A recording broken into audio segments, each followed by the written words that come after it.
Tomas Jasevičius pradeda šias rungtynes nuo Čiukno. Atrodo taip, kamuolys palieka aikštę. Komandos žaidėjai.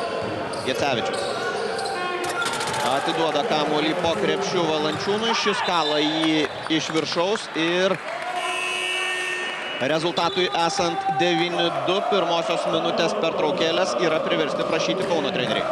Inese patempė antrajame kėlinyje Kauno puolimą į priekį Vytenis Jasikevičius. 8 taškus šis žaidėjas yra pelnęs. Ir dar kartą metimas netaiklus. Bairamovičius, lengvi jo taškai.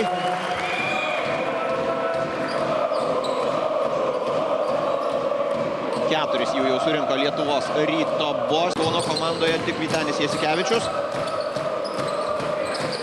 8 taškai ir Rokas Ūzas įmetęs 6. Martynas Gecevičius, dar vienas. Varžovus šiandien, ko gero, tiesiog yra rengiamas štai taip ateities kovoms ir bandoma įrodyti, matyti pirmiausia savo patiems trečiojo kėlinio pabaigos ir 22 taškų skirtumas. Džemalis Nalga vos nesudrasko krepšio Kaminui, kuris trečiajame kėlinyje parodė, kad yra žaidėjo. Turbūt dėl to, kad nelabai kam būtų buvo pakovoti dėl kamuolio po krepšių, jeigu metimas nebūtų taiklus. O dabar Buterlevičius pataiko ir atrodo, kad tai yra ataka, kuri gali būti verta 4 taškų. Taip ir yra. Buterlevičius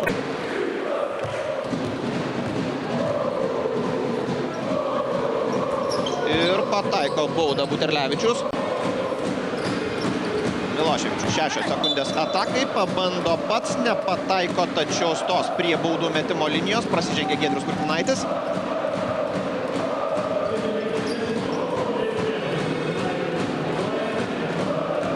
Yra dar vienas šansas Igorio Miloševičiaus rankose. Antroji jo bauda šiose rungtynėse ir 100 yra. 38 taškai skiria komandas, paskutinė